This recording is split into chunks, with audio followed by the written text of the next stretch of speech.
E aí, a gente vai ver, pessoal, agora 5 questões que envolvem esse assunto que a gente viu na aula de hoje, paralelismo, tá? Então, vamos à primeira questão aí, ó. Eixo ESSEX 2008, tá? Eu tenho aí, ó, em relação aos clusters, tá? Of Workstations, né? O call, é correto afirmar que podem ser montados tanto com computadores centralizados em um único ambiente, ou seja, uma única sala, certo? Quanto em computadores distribuídos ao longo de uma instalação. Ou seja, pode estar em salas diferentes. Pessoal, não está errado nada aí não, certo? Ou seja, um cluster, tanto um cluster de workstations, tá? Ou então um network of workstation, uma rede de workstations, podem estar distribuídas, sim, em um local, num único espaço, tá? Numa única sala, como em várias salas ou em vários prédios diferentes. Então, não está errada. Vamos olhar as outras. Requerem redes de interconexão especial de altíssima velocidade. Esse não é o caso, né, pessoal? Seria aquele caso lá do MPP, né, do Massive Parallel Processors, né? Seria esse o caso, tá? Uma rede ali de alta velocidade. Então, está errado, a letra B. Letra C, o hardware das workstations deve ser especialmente projetado para que as máquinas operem em paralelo.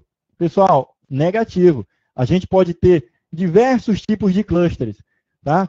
Aquele cluster, o que é o cluster? É uma abstração. Eu posso ter um software, eu mesmo criar ali um desenvolvimento de alguma aplicação que ele faça uso de máquinas em paralelo ali, para processar uma rotina ou para aplicar ali, implementar ali uma solução já pronta. Tipo, eu tenho lá o SQL Server, ele vai trabalhar em paralelo, pode trabalhar como um cluster, né? Uma aplicação web service, pode trabalhar em um cluster, em paralelo? Pode, certo? Ora, para disponibilizar nesse cluster, disponibilidade, ou seja, alta disponibilidade, caso um fale, o outro vai entrar, ou então somente processamento, né? O paralelismo de processamento. Então, não dependo de ter uma máquina, um hardware especializado para isso. Letra D, se baseia no modelo de memória compartilhada. Pessoal, memória compartilhada, a gente já viu que é o caso de ser utilizado para multiprocessadores. Quando a gente fala em multicomputadores, a gente tem memória que é distribuída em vários locais, em vários computadores, beleza? Letra E, necessitam de um sistema operacional dedicado para que as estações operem em paralelo. Pessoal, nada a ver. Eu posso ter, tá, o meu cluster, a minha aplicação como um cluster, tá? Então eu desenvolvo ali dizendo que ó, essa aplicação aqui ela acessa tal máquina, tal porta, usa tal serviço e vai processar uma informação lá. Isso aqui vai realizar uma outra operação em outra máquina. Então eu posso ter clientes, né, em cada uma dessas máquinas para fazer essas operações no cliente, processar a informação lá. Então, é no nível do usuário, não é no nível do sistema operacional. Então, quando a gente vê um cluster de SQL Server, de MySQL, de banco de dados em si, né, o Oracle, num cluster, uma aplicação de web service num cluster, não é o sistema operacional, é a aplicação que desenvolve essa funcionalidade, né? Então, essa alternativa E também estaria errada. Então, a alternativa correta é a alternativa A. Beleza? Podem ser montados tanto em computadores centralizados, em um único ambiente, ou seja, uma única sala, enquanto pode também em computadores distribuídos ao longo de uma instalação. Pode também. Olha aí, ó. Arquitetura MIMD, a gente já viu que é Multiple Instructions, Multiple Data, né? Então, são múltiplas instruções realizando em múltiplos dados. Então, o que a gente tem aí, pessoal? Certo? A gente viu que esse conceito é aquele que a gente tem a computação distribuída, certo? E computação com memória, né, compartilhada. Eu tenho multiprocessamento e multiprogramação. Por quê? Todas essas vão me dar a capacidade de acessar múltiplas instruções e múltiplos dados. Então, eu tenho lá multicomputadores. Tá? Eu vou ter uma instrução ou um programa sendo realizado por múltiplos computadores. Ou seja, em múltiplos dados diferentes. Posso ter vários programas executando vários dados em computadores diferentes. Em contrapartida, eu também posso ter essa mesma operação de múltiplas instruções, múltiplos processos, executando sobre múltiplos processadores, que vão realizar essas operações em múltiplos dados, né? Então, eu tenho instruções e dados sendo realizados, muitas dessas instruções em muitos dados. Então, eu tenho múltiplos computadores e múltiplos processadores, realizando essa operação aqui de MIMD. Então, a alternativa correta é multicomputadores, certo? Eu teria essa operação sendo realizada em processadores? Teria também, tá? Teria também em multicomputadores? Teria. Em processadores matriciais e vetoriais, aí seria aquele caso lá de ter multiple instructions, né? Multiple single instruction, né, uma simples instrução sobre múltiplos dados. Então, SIMD, single instruction sobre múltiple data, né, múltiple datas. Então, seria o caso aqui da nossa matricial e vetorial. A mesma coisa aqui embaixo, né?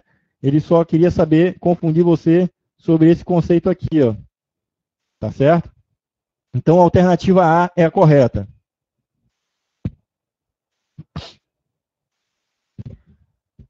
O padrão MPI, tá? Que é o Message Passing Interface, ou seja, a interface que eu tenho com meus computadores remotos, elas são feitas através de mensagens que são passadas, tá? Para que essas operações sejam realizadas.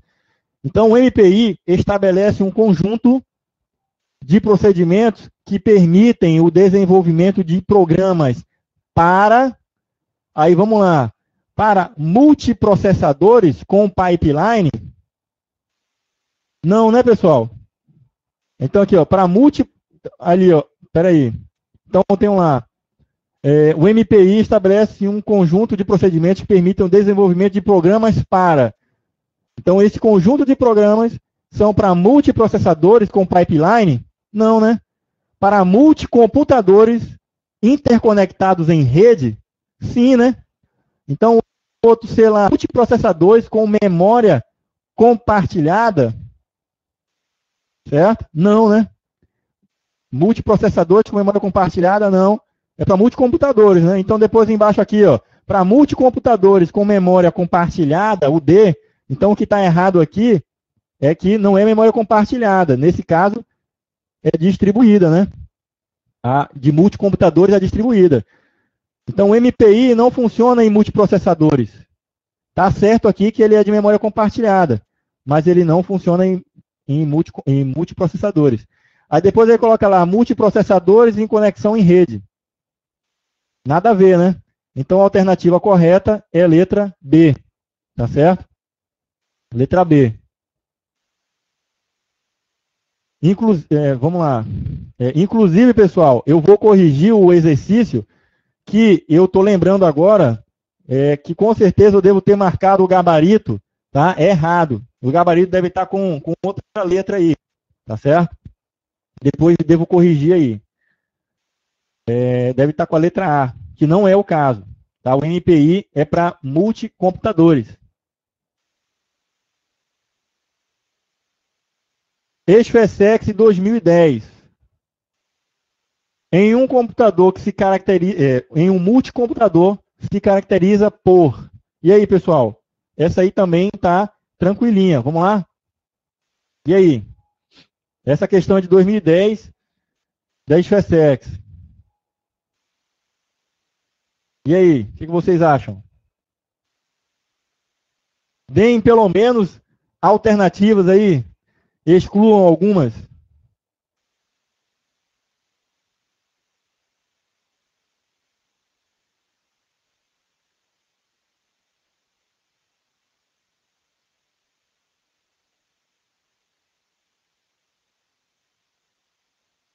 Beleza.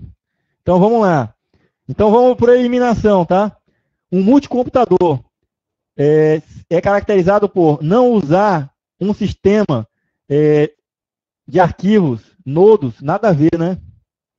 Ele vai ter que usar, todo computador vai ter que ter um sistema de arquivo, pelo menos, né?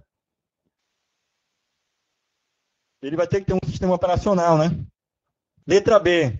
Não necessita de um sistema operacional nos nodos, né? Os nodos, eles se referem, são os nós.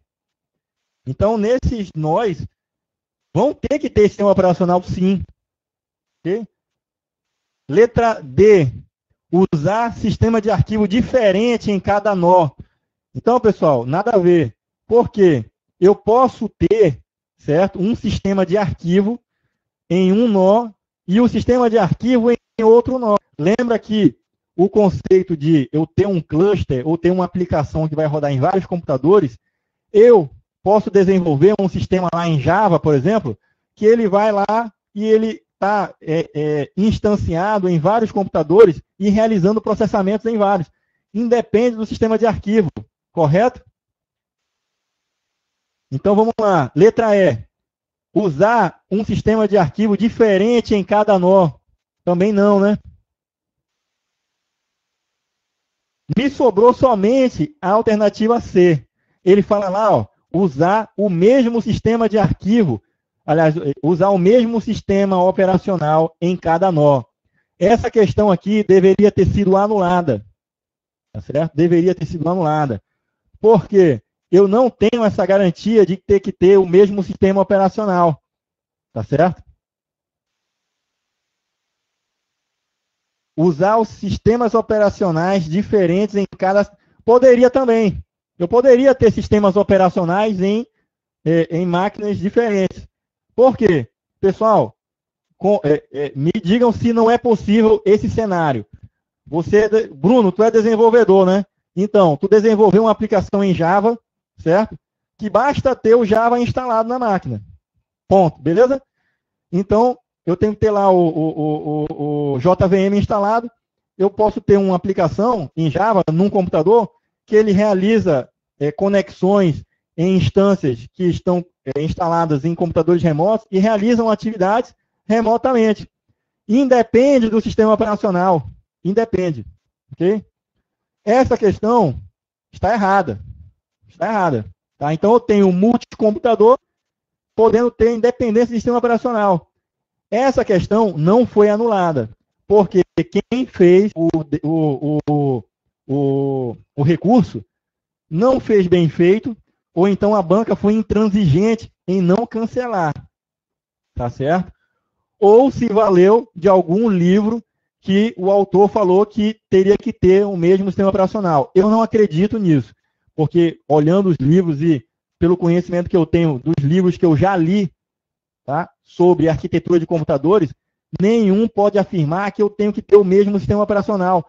Nenhum autor, nem Tannenbaum, nem Stalin, nem ninguém, tem a ousadia de dizer isso, dessa dependência, para no futuro essa dependência não ser mais verdadeira e aí o cara ter que ficar com a cara de tacho, entendeu? Então, essa questão aqui, a banca colocou como C, como sendo a alternativa correta. Mas, ao meu ver, essa questão deveria ter sido anulada. Tá? Deveria ser anulada. Tá? Porque não tem alternativa correta. Na verdade, teria mais de uma, né? Eu teria a possibilidade de ter a alternativa E como resposta também. Tá certo? Pode ser em vários sistemas operacionais. Ou usar o mesmo sistema operacional se aquela minha aplicação exigisse isso. Então, o que foi que o cara levou em consideração? Somente o conhecimento empírico dele, né? Ah, eu tenho aqui um cluster na minha empresa, no meu quartel. O cara que elaborou a questão, né? Eu tenho aqui um cluster e o cluster é da aplicação tal. Eu tenho os dois, estão no mesmo sistema operacional. E se eu fosse usar esse cluster aqui e fosse o Windows ou fosse o Linux ali na outra máquina, não ia rodar, não ia funcionar. Mas o cara não está levando em consideração o conhecimento mais abstrato, mais superior do conceito de multicomputadores, né? E de clusters. Ok, pessoal? Vamos passar para outra. Questão número 5 aí da nossa aula. Então, Marinha 2014. Essa técnica, a técnica apropriada para sistemas de multi-CPU e multi-cache, ou seja, essa é uma máquina que tem o princípio lá de ser memória compartilhada, eu tenho multiprocessadores, eu tenho multi-CPUs, né, e multi-caches, uma cache para cada CPU. Que compartilhem o mesmo barramento. Olhem só, ele compartilha o mesmo barramento, ou seja, ele concorre, essas CPUs concorrem no uso do barramento. E que por ela, o controlador da cache escreve atualizando o bloco de memória principal. Ou seja, através do barramento, a cache é atualizada com aquela nossa memória principal. E todas as caches utilizam esse barramento. Ok? Sempre que o bloco correspondente lá da memória cache é atualizado pela primeira vez, então toda vez que é atualizado, tá? Ele colocou essa palavrinha aqui, ó, pela primeira vez para confundir, tá certo?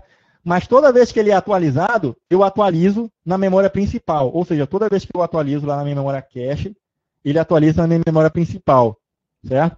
Então, qual que é a técnica que faz isso? E aí, pessoal? Sempre que eu tenho essa escrita na memória cache, ela se reflete na minha memória principal. E aí? Essa aí também tá tranquilo, né? Não, sempre que ela escreve na minha memória principal, sempre que ela escreve na minha memória cache, ela vai automaticamente escrever na minha memória principal, certo? Essa daí é a escrita direta, certo? Sempre que eu escrevo na minha memória cache, ele automaticamente escreve também na minha memória principal. A write back, certo? A escrita de volta, o que é a escrita de volta? Eu fico escrevendo lá na minha memória cache, não atualizo a minha memória principal, certo? Fico fazendo alterações na cache. Num determinado momento, aí eu pego e digo assim, escreve de volta agora lá na minha memória principal. Aí ele pega e volta aquele dado lá para a memória principal.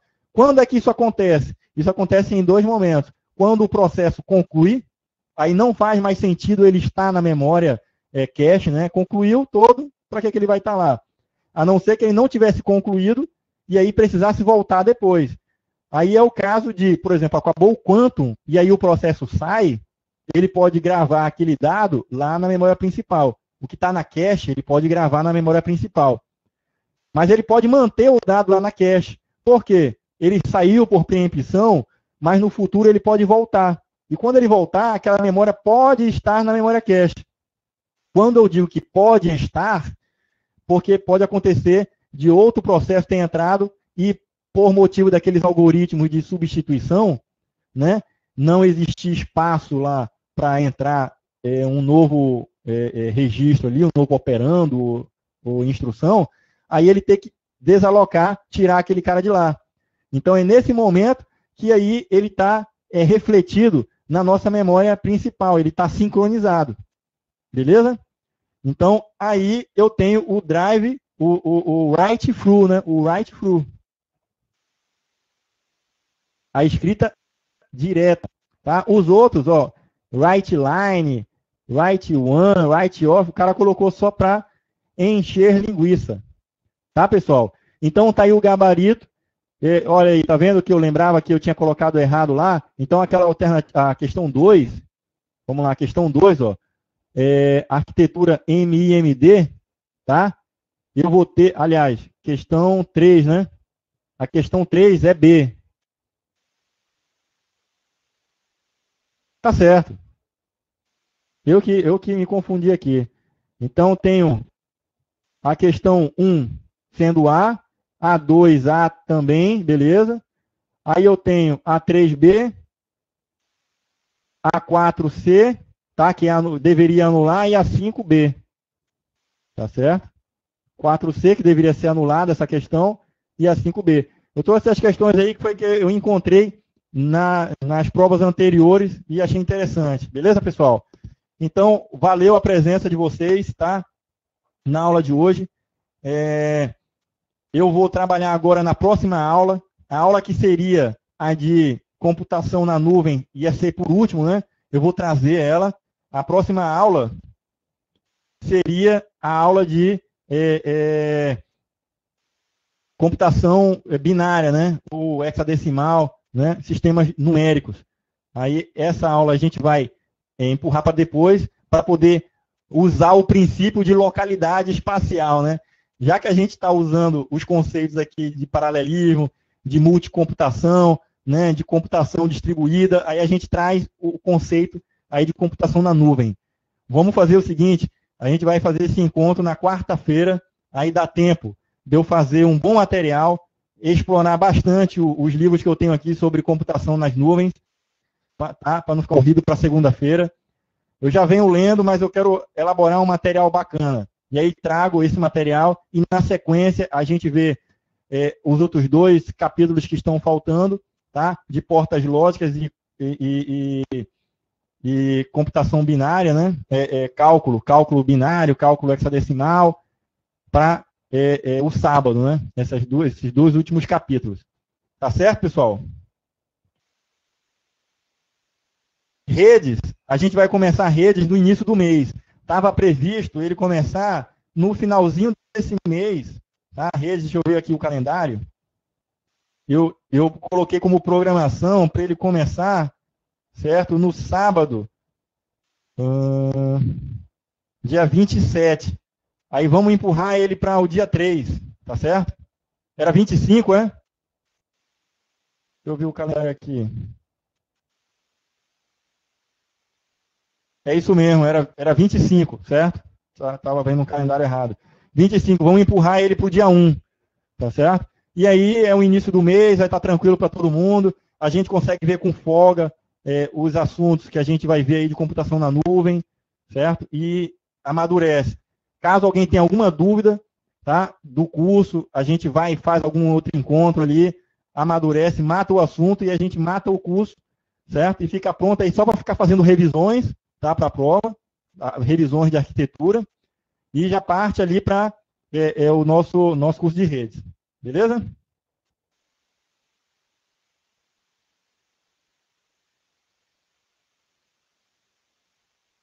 Aí a gente vai ver o curso de redes, ele tem menos capítulos. Então eu vou ver se eu consigo dar uma adiantada com ele para vocês durante a semana, e a gente já tente emendar o curso de gestão de TI. Tá certo? Eu vou fazer um cronograma e passar para vocês.